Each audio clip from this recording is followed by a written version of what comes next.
All right, hello everyone. Welcome back to another episode of Perfect Trinity, the show where we bring you the good, better, and best of all things gaming. For this month, we're going to talk about a genre of games that's very near and dear to my preferences.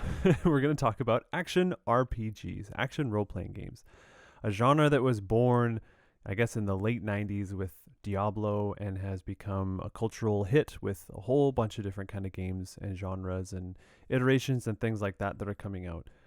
So we're going to walk through the good, better, and best, give you some reasons why, and hopefully encourage you to go play something new that you haven't tried out yet. All right, so let's get started with the good. Now, this is going to be really controversial. This list is probably going to be the trickiest list that I go through. Obviously, it's my opinion. Obviously, I don't have all the time in the world to play this genre. I wish I did, because there's so many good games out there that are not going to be talked about. So for that reason, please leave me some comments down below with other games that I should check out, because I really do love this genre. So for the good, my pick is Path of Exile.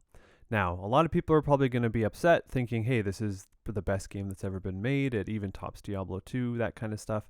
And I get it. I've played it. I think that there is a potential that if you're on a desert island and you could only pick one game, that would be the game, obviously, that would fill up all of your time. I think its systems are very well designed. I think it's very fluid and it looks nice. It feels really nice to play.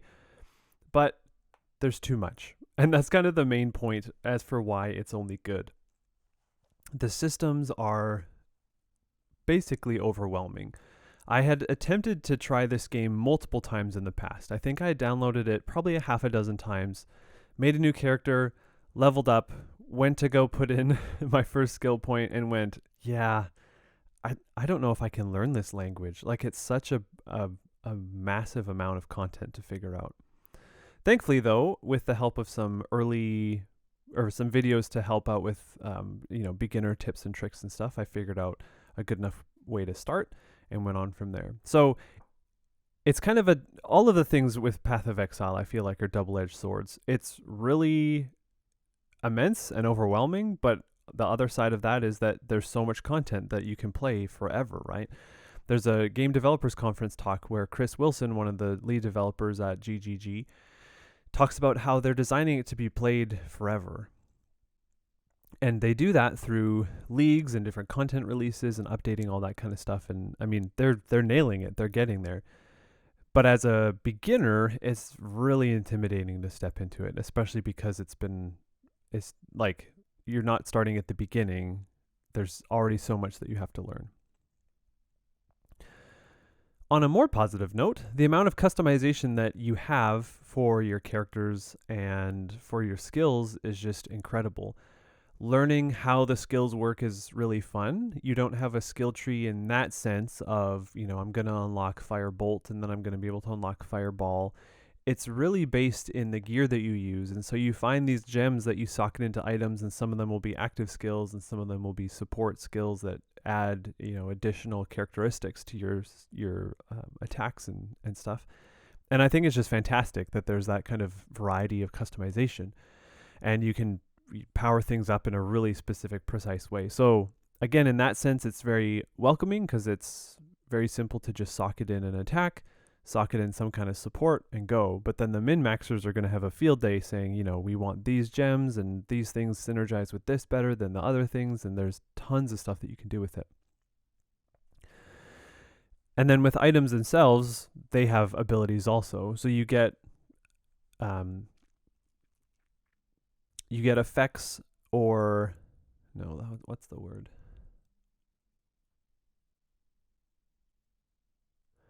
You get stats and bonuses from the skill gems that you put in, but then also the weapons themselves. So if you find a good base, you get that much more power from it. Which leads to the last point as to why this game is good. It's because of the skill tree. So the skill tree in most games is something that I examine first. If I'm playing a new RPG, I want to level up and I want to see what are my options to customize my character and to see all of the different build potential. The skill tree is, again, a double-edged sword. There's so much variety and possibility that's available to you, but it's so much off the top to learn. It's really, really crazy. So the joke I had is it's not a skill tree, it's a skill Yggdrasil, where there's just so much and it's connected to so many things. I mean, you look at it and it barely fills your screen. Or sorry, it barely fits your screen because it's just so massive. So Path of Exile is good because there's tons of content. It's just not that beginner friendly. But with enough time and understanding, obviously it'll become something that you could play for a really, really long time. So moving to the better, this is where I thought is a good happy medium between my best and my good, and that pick is Grim Dawn. Grim Dawn is built by the same team that developed Titan Quest, and so more often than not, how I view games is that the sequel, in most cases, is going to be better than the original, and so I view Grim Dawn as a sequel to Titan Quest. It's a little bit faster, the attacks are a little bit more interesting, the classes for sure are more interesting, and it really just builds upon what they were doing previously. So the first reason why Grim Dawn is so satisfactory is because of its build diversity. So if you've played Titan Quest, you're probably familiar with how the masteries work, but for a quick rundown of those of you who haven't, you start off as a classless character, you get to level 2 and you choose a mastery or a class. And there's a variety of them in Grim Dawn. And so you unlock a class, and then you start getting skill points. And so at the bottom of your skill tree, you have a mastery bar, and so you have to put points in that, and that's what allows you to unlock other skills. But then you also put points into the skills themselves.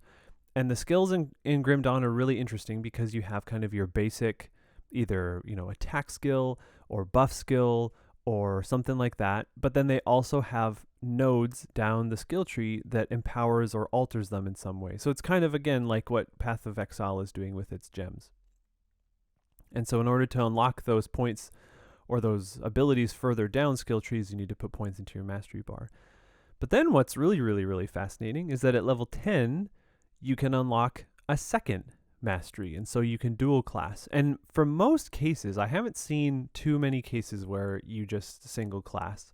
Most you want to synergize with a second class. So for example, you could be a soldier and a necromancer. And what's really, really cool is that when you choose two classes, it's not just like, oh, you're a soldier and a necromancer. You get this alternate title. So a soldier and a necromancer equals a death knight. And for me, that kind of world building and that kind of synergy is like super satisfying because you're able to have way more control and way more options than just, okay, well, I guess I'm going to be this one thing for the whole game and level to level 100 with it. There's so much more variety.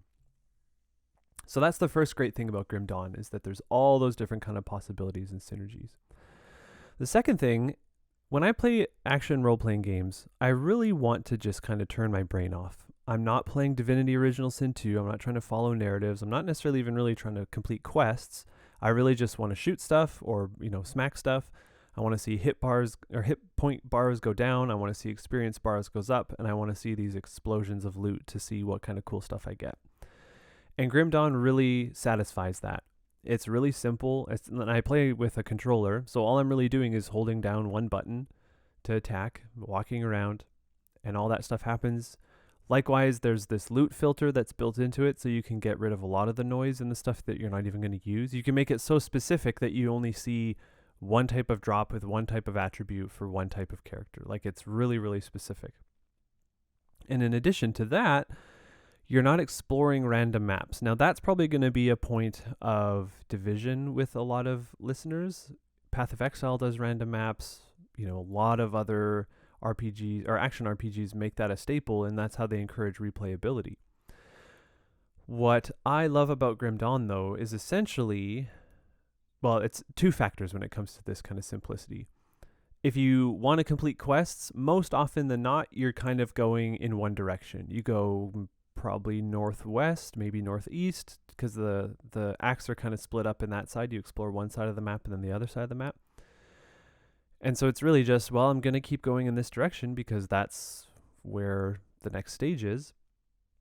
And so in that sense, it's really simple. You're not trying to memorize layouts and find different places that you've already found before. It's one of my biggest problems of playing Diablo 2 online is that you found where you're supposed to go, and the next time you go in, you don't know where you're supposed to go. But the other thing is that if you just want to putz around, there's so much in the maps that benefit your time. So there's things like monster totems. You go and activate them, monsters come out, you kill them, you get better gear than just farming normal hordes or masses of enemies. You can find devotion shrines, you can find bosses, you can farm bosses.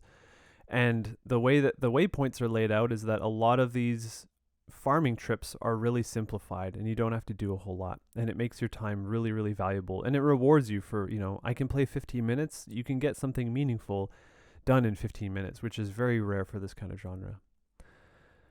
The last part is not a huge piece of games that I normally look at, so I labeled it location diversity. And what I mean by that is, when you start the game, it's kind of like, okay, you're in this ruined village. It feels very British. It feels kind of cliche with this kind of, you're killing demons and zombies and stuff. But then you get to Act 2 and you're in the Wild West. And there are these ox that charge you down. And there's cowboys shooting and throwing Molotovs at you and stuff. And then after that, you get to kind of this weirder fusion where there's like aliens and stuff in the in the landscape with weird aether powers and stuff. But then after that, you're actually in castles and you're in the north and you're fighting, Viking zombies and stuff like that. So it might, for most people, it might seem like, well, they're just kind of checking the boxes of all the genres that this stuff needs to fit into. But I look at it as, if you are going through a landscape, it's going to be pretty diverse. There's going to be lots of varieties. You're going to hit, the shield, you're going to hit the tundra, you're going to hit the forest, all that stuff.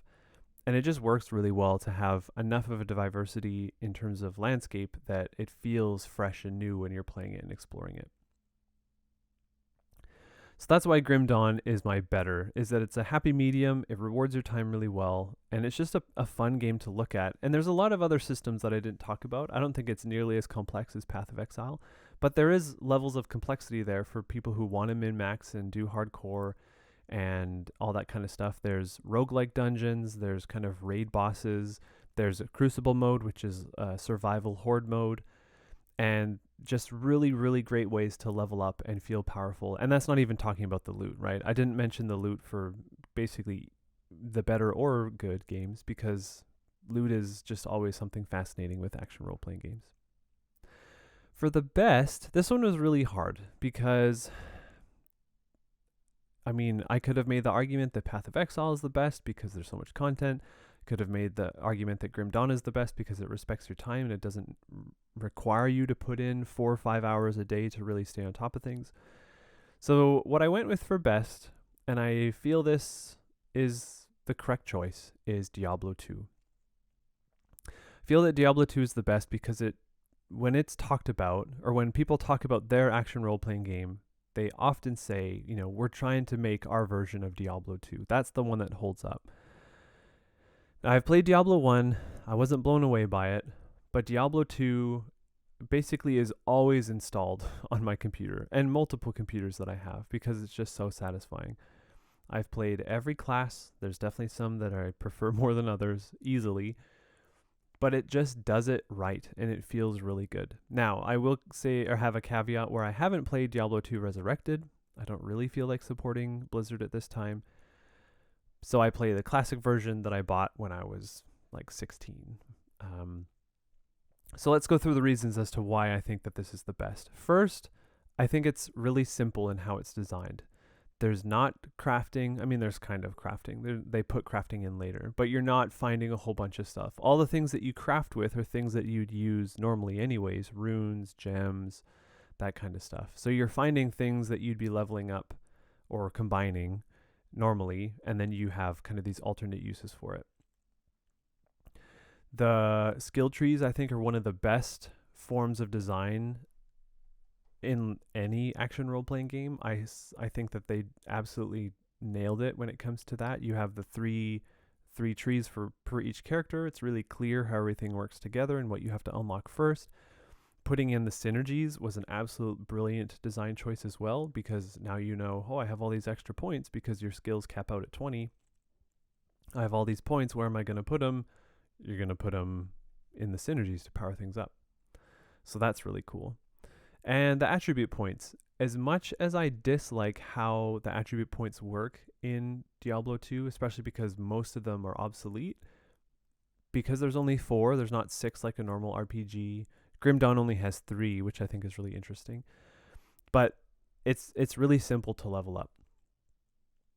So that's the simplicity of design. The second choice is the build variety. Now, while I cited Grim Dawn as something that has incredible build diversity because you have the synergy of classes, Diablo 2 has so much build variety just within the skill trees, right? So with an Amazon, for example, you can do a Boazon in different elements. So even within that, there's, cold and fire and multi-shot. Like there's tons of stuff like that. You can do a Javazon. You can do a poison one. You can do an electric one. You can do a Fendazon. You can do a build where essentially you just use a Valkyrie and the Valkyrie kills everything because they're super powerful. You can, pump your crit chances and your pierce and all this stuff. Like there's so many ways to tweak what you want to do. It's just fantastic. And especially with the DLC, you have that many more characters to mess around with. So what I would love, and I know that this is a mod for Grim Dawn, but the ability to multi-class in Diablo 2 was something that I think would have been fascinating, to combine Amazon skills and Paladin skills, or Barbarian skills and Paladin skills, to be able to have that much more power as a Paladin and become this kind of whirlwind Paladin with auras around you and stuff. Like it's fascinating to think about. So the Grim Dawn mod is something that I definitely need to go back to and play around with some more. And then the very top reason why Diablo 2 is the best action role-playing game is because, in my opinion, it has the best loot. There are items in that game that I've never seen yet. There's so many items in that game, and they all do something really cool. Obviously, there's the min-maxed, meta builds that you use to do the raid bosses, the different quests. But on a solo self-found file, when you're being forced to use stuff you've never used before, you find some really cool combinations. I was doing a Paladin run through, and I found a shield that lets you put in two gems or 2 runes.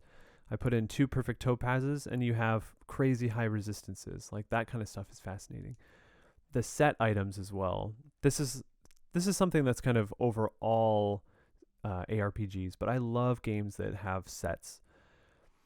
Even things like Assassin's Creed, I think, are really fascinating. The set items are really cool. So Diablo 2 has some really cool set items. Obviously, they've been, power crept by other stuff that's come out later, but there's sets that I will always use and always farm because they just work really well and they look really cool. So obviously, with only 3, I didn't get to talk about stuff like Torchlight or Victor Vran or, Lost Epoch and stuff like that. That's still kind of burgeoning, and there's lots that are in development that I have my eye on as well. But those are my pick for good, better, and best action role-playing games.